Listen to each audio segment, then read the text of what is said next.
าของเฮือนยืนยันเหตุไฟไหม้เฮือนมีคนปั่นป่วนว่าโทรหาดับเพลิงเพิ่นว่าช่วยบ่ได้รถบ่มีน้ำมันแม่นบ่มีมูลความจริง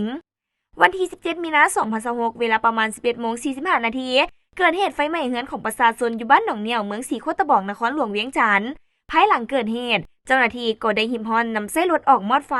โดยสมทบกับมูลนิธิ1628รวมจำนวน5คันเมื่อเวลาไปฮอดก็เห็นว่าไฟได้ไหม้อย่างหุนแรงแล้วเนื่องจากว่าเฮือนหลังดังกล่าวที่ไหม้เป็นเฮือนวิลล่าสั้นเดี่ยวมุงกระเบื้องขนาด 8x10 เมตรเป็นสร้างบอนเก็บเมียนเครื่องที่มีแก๊สเจียกองยางเป็นจำนวนหลายอยู่ภายในซึ่งใช้เวลา4ชั่วโมงจึงสามารถสกัดไฟบ่ให้ไฟลุกลามใส่เฮือนด้านข้างส่วนเฮือนหลังที่ไหม้แม่นเสียหายหมดหลังรวมมูลค่าเสียหายเบื้องต้นประมาณ300ล้านกว่ากีบสำหรับสาเหตุแม่นกำลังอยู่ในขั้นตอนของการสืบสวนสอบสวนอย่างละเอียดของเจ้าหน้าที่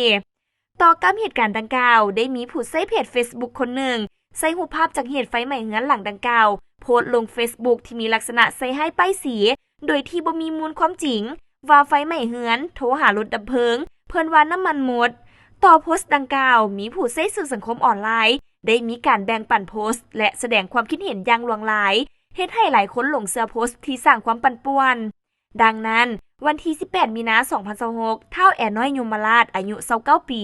อาชีพค้าขายเจ้าของเฮือนได้ให้สัมภาษณ์ต่อทีมข่าวกระทรวงป้องกันความสงบว่า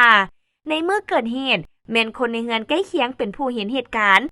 บอกว่ามีควันคือไฟไหม้ลอยขึ้นมาจากภายในด้านหลังเฮือนตนเองพร้อมด้วยครอบครัวในเฮือนและพลเมืองดีเขตใกล้เคียงได้ช่วยกันมอดไฟโดยใส่บังมอดไฟ2บังฉีดใส่และใส่น้ำเพื่อดับมอดไฟในเบื้องต้นแต่ก็บ่สามารถสกัดไฟได้เนื่องจากไฟไหม้ด้านในที่มีแก๊สบรรจุเครื่องเป็นจำนวนหลาย